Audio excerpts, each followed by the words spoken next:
Hoje é dia da Previdência Social e também dia do aposentado. Por isso, nós aqui da Rádio Cultura convidamos a doutora Shirlene Sabina, né? Shirlene Sabina da Silva, ela que é especialista em direito previdenciário e trabalhista, também atua na área do direito da família e contratos, para estar conosco desta manhã para a gente bater um papo sobre as questões de aposentadoria. Sempre muito bom falar sobre isso. Nós temos, claro, né, muitas pessoas aposentadas aqui na nossa cidade, na nossa região, que podem ter aí alguma dúvida com relação à questão da aposentadoria. E nós vamos então conversar com a doutora Shirlene a partir desse momento. Muito bom dia, doutora.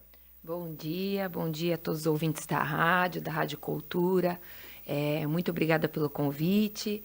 Eu venho aqui representar a comissão, né, de Direito Previdenciário da OAB de Timbó, né, a nossa presidente Raquel Zanola, sempre nos instruindo, né, e frente a essas comissões, temos vários presidentes e eu sou a presidente dessa de Previdência Social. Então, quero parabenizar, né, todos os aposentados pelo seu dia, né. Eu sempre falo que essa área do direito é uma área muito vantajosa para quem trabalha, porque todo o trabalhador almeja, todo nesse tempo está trabalhando e para o fim alcançar o quê? A sua aposentadoria, né? E ali a gente consegue ajudar as pessoas a estar ganhando esse direito, né? Que é um direito dele, de estar se aposentando. Então, eu vim aqui para tirar as dúvidas, né? O que tiver quanto a esse assunto é uma área muito abrangente, muitas coisas, né? Bastante abrangente, né? Por isso a gente vai. Muitas mudanças. Isso. Muito bem, vamos começar, doutor, então, com relação à aposentadoria por idade. Quem é que tem direito a se aposentar por idade? Então, a aposentadoria por idade é para quem trabalha e tem que comprovar a carência mínima de 180 contribuições. O que são? São 15 anos de tempo de contribuição mínima. Para homens, 65 anos. Para mulheres, esse ano passou a ser 62. Nós tivemos uma última mudança na lei no ano de 2019 e agora foi gradativamente, agora fixou a mulher agora, então com 62 anos já pode se aposentar por idade, o homem com 65, no entanto tem que ter esses 15 anos de tempo de contribuição. Tem que ter 15 anos de tempo de contribuição. Isso desde que começou o trabalho, enfim, Sim, tem que comprovar esses 15 anos aí. 15 anos. Ok. E que documentos quem vai se aposentar precisa apresentar? Então, os documentos dependem da aposentadoria. Basicamente, nós temos 4, que são a por idade, né, com as suas regras de transição, a por tempo de contribuição, também com as suas regras, a especial e a invalidez. São 4 tipos de aposentadoria. Cada uma delas almejam determinados tipos de documento, mas em geral, é o RG, o CPF, um comprovante de residência atualizado, a carteira de trabalho, todas elas, porque às vezes tem pessoas que têm mais que uma, né, carteira de trabalho. O PIS, o PASEP, que é o NIT, que tem um número, que são 11 números, isso consegue pelo 135 da Previdência Social ou no próprio INSS. Os carnês de contribuição, isso para quem contribuiria sem vínculo empregatício durante algum período. E o extrato CNIS, o que é esse extrato CNIS? É o extrato da tua vida toda, é o Cadastro Nacional do Contribuinte dentro do INSS. Então, esses documentos são os básicos e dependendo de cada aposentadoria, como a especial, por exemplo, vai precisar de mais documentos. Mas, basicamente, são esses os documentos. Uma dúvida que pode ser dos nossos ouvintes aqui, dona de casa tem direito à aposentadoria? Olha, que essa é uma pergunta assim que muita gente tem, né, dúvida. Mas eu quero dizer uma coisa, tanto para homem como para mulher. Os dois casos. Vale para homem também que desempenha suas atividades dentro do lar. Isso é uma atividade sem ser remunerado para isso. Mas o dono e a dona do lar, da casa, tem sim. Tem direito porque ele é um contribuinte facultativo do INSS. Então, ele não possui a renda de trabalho, ele não tem a obrigação de recolher, mas se ele deseja uma aposentadoria, um futuro melhor, ou como uma pensão por morte, um salário maternidade, um auxílio reclusão, um benefício por incapacidade, posso estar limpando a casa e acontecer alguma coisa, algum acidente, sim, eu vou ter direito a esses benefícios desde que eu recolha como contribuinte facultativo. E também dentro dessa questão dos 15 anos de contribuição, Exatamente. obedece a mesma regra A de mesma idade regra, sim. ou de tempo também. Sim, ele vai ter que ter pelo menos 15 anos de contribuição para poder ter esse direito. E agora tem é uma legislação nova, que é a do MEI. O MEI também recebe aposentadoria? Sim, o MEI também. Para se aposentar para o MEI é praticamente as mesmas regras dos outros, só que tem uma alíquota diferente, que seja 5%. Se você recolher o teu MEI, todo mês vai ter esse 5%. Aí você vai conseguir se aposentar por tempo e idade. Por contribuição, se você quiser se aposentar, tu vai ter que fazer uma complementação. Essa complementação, então, vai ser de 15%. É uma diferença, um cálculo que é feito, e quando chegar lá no final, faz esse cálculo, faz essa diferença, se aposenta. Ou por contribuição, fazendo essa complementação, ou continuando nos 5% somente por idade. Esse 5% é 5% do salário mínimo, essa contribuição mensal? Não, é um cálculo que ele é feito dentro como que eu posso dizer, de cada atividade. Então, lá na sua cidade, por exemplo, aqui nós temos o Simplifica, no Timbó, aí tu faz lá o teu cadastro. O cadastro de MEI. De MEI, e lá vai ter esse valor. Então, lá especificadamente vai ter essa alíquota de 5%.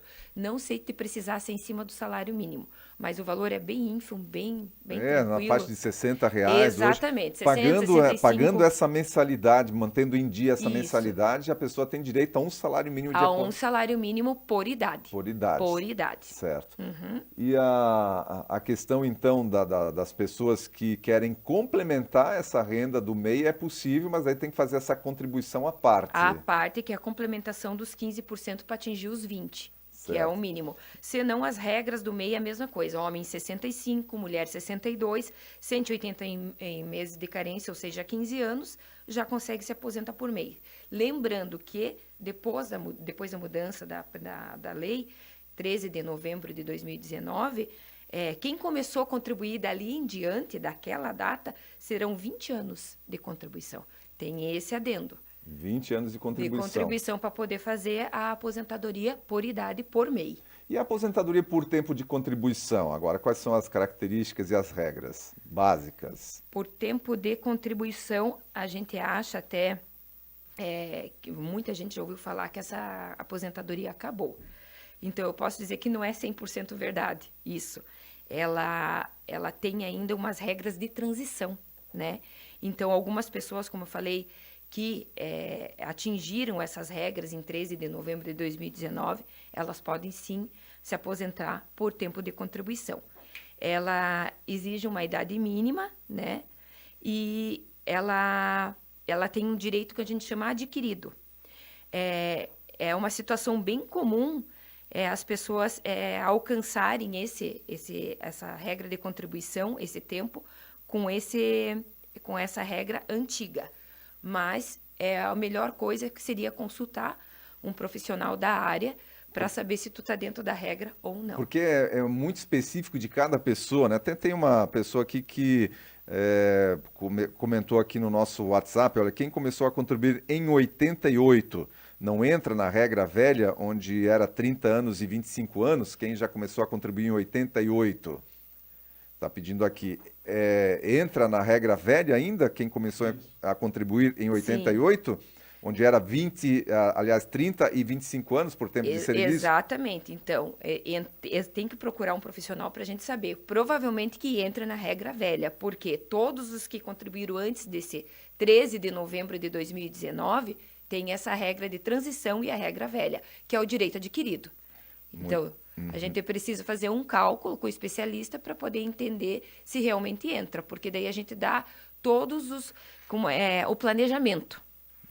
Porque dependendo do tempo o tempo de serviço de cada pessoa vai ter uma situação para essa regra de transição. Porque vai somar, porque às vezes essa pessoa não tem só a carteira de trabalho, tem também como contribuinte individual. Então é a soma de várias coisas junto para saber se ela consegue pegar na regra velha sim. As pessoas começam a mandar perguntas, a gente vai intercalando aqui. Quanto à aposentadoria, trabalhei com carteira assinada e agora tenho MEI. o tempo de carteira assinada é contado? Com certeza. É contado sim, é o que eu falei. Tudo que você contribuir para o INSS será contado e computado na tua aposentadoria. Porque a gente faz uma conta que é como fosse uma poupança, né? Todo mês eu estou contribuindo, algum dia eu vou tirar. Então, tem pessoas que dizem assim, eu nunca contribuí, vou ter direito? Vou chegar lá nessa resposta também. Pois é. E o que é um contribuinte facultativo? A doutora já mencionou o que é esse contribuinte facultativo. Então, o contribuinte facultativo é a pessoa que tem mais de 16 anos e não possui renda própria. Ela exerce atividade remunerada e decide contribuir voluntariamente para a Previdência Social, que é os exemplos da dona de casa, né, que eu falei agora, um síndico de condomínio, que não são remunerados, os desempregados, os presidiários, os estudantes, os bolsistas, todos eles são contribuintes facultativos. Muito bem, e vamos antecipando algumas questões aqui que considero mais importantes, até em função do tempo, e dessas perguntas que vão surgindo aqui dos ouvintes também. A pessoa pode continuar trabalhando depois que se aposenta? É uma pergunta que muitas pessoas têm, né, em mente. Sim, para possuir, para continuar trabalhando após se aposentar, o que acontece? É um tipo de aposentadoria especial. Então, a legislação prevê alguns casos que podem continuar trabalhando. Por exemplo, se eu me aposentar por idade, eu posso. Por tempo de contribuição, a pessoa com deficiência, uma aposentadoria híbrida, que é um pouco por idade e um pouco de trabalho, a rural, todas essas, tu pode continuar trabalhando, sim. Serão todas essas aposentadorias, sim. O que não pode são duas específicas, a especial e a aposentadoria por invalidez. A invalidez já diz tudo, eu não tenho como continuar exercendo uma atividade se eu estou inválido. Então, essa minha aposentadoria seria cassada pelo INSS. E a especial é aquela com ruídos, né? Que eu trabalho com ruído, eu trabalho com insalubridade. Essas aposentadorias eu não posso voltar a trabalhar na mesma área. Não que eu não possa fazer outras coisas, né? Mas na área que eu tinha o problema com ruído, um problema com insalubre, eu não vou poder voltar mais a trabalhar. Justamente porque me aposentei de Por forma essa causa. especial e por essa causa. Exato. E aí a pessoa ela continua ganhando a aposentadoria e pode ganhar o salário na empresa em que ela continua trabalhando. E continua contribuindo também, certamente, com esse salário. Exato. Uma pessoa que, por exemplo, né, trabalha na iniciativa privada, numa empresa privada, mas também tem uma atividade no município e contribui para 2 regimes de aposentadoria. Ela tem direito a 2 aposentadorias? Sim, ela tem direito, porque uma aposentadoria privada, outra é a pública. Os servidores públicos podem acumular, por exemplo, essas 2 aposentadorias.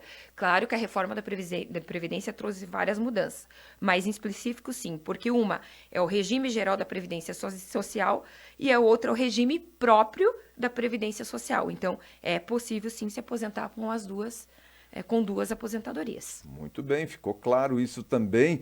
E essa questão de a pessoa ser demitida na véspera da aposentadoria, isso é uma dúvida frequente e que pode acontecer. O que acontece nesses casos? Então, essa demissão a gente chama de uma estabilidade pré-aposentadoria. É uma garantia que o trabalhador tem de continuar trabalhando quando está próximo de preencher os requisitos para obter a aposentadoria.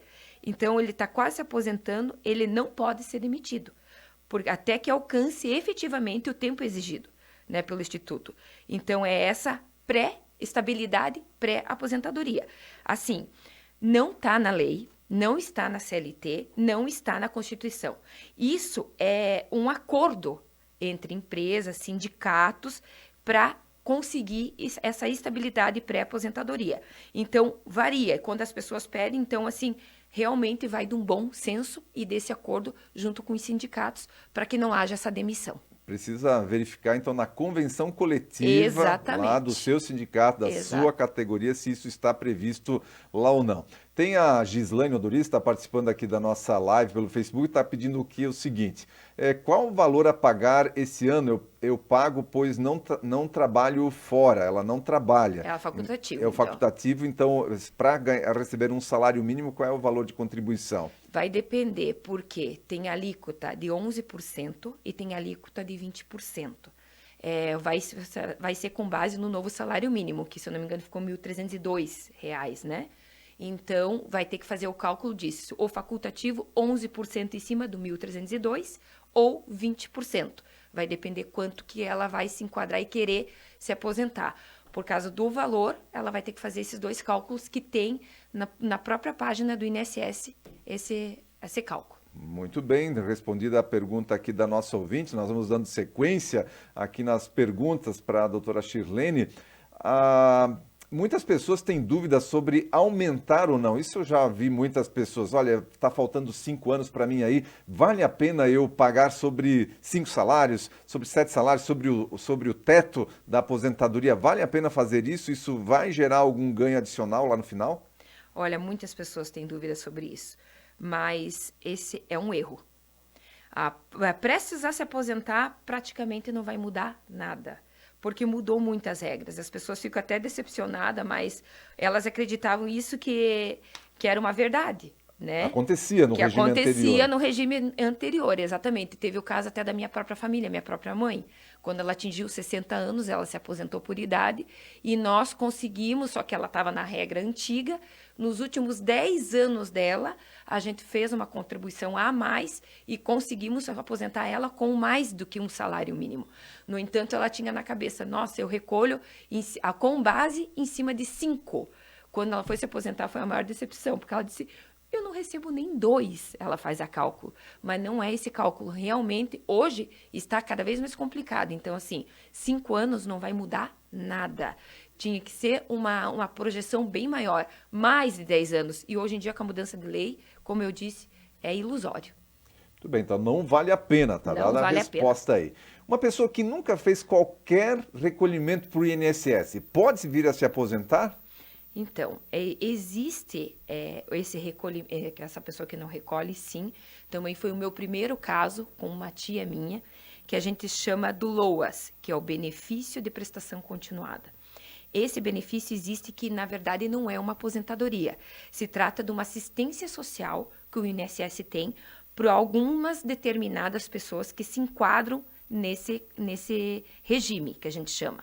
Então, essas pessoas têm que ter acima de 65 anos e são pessoas com alguma deficiência ou ter atingido essa idade. Elas nunca contribuíram e daí elas passam por um cadastro que é o CAD único. Então, são pessoas que têm condições mínimas, condições pessoas que têm miserabilidade, não têm condições alguma de contribuir para o INSS, elas se enquadram nesse projeto do governo que é da assistência social.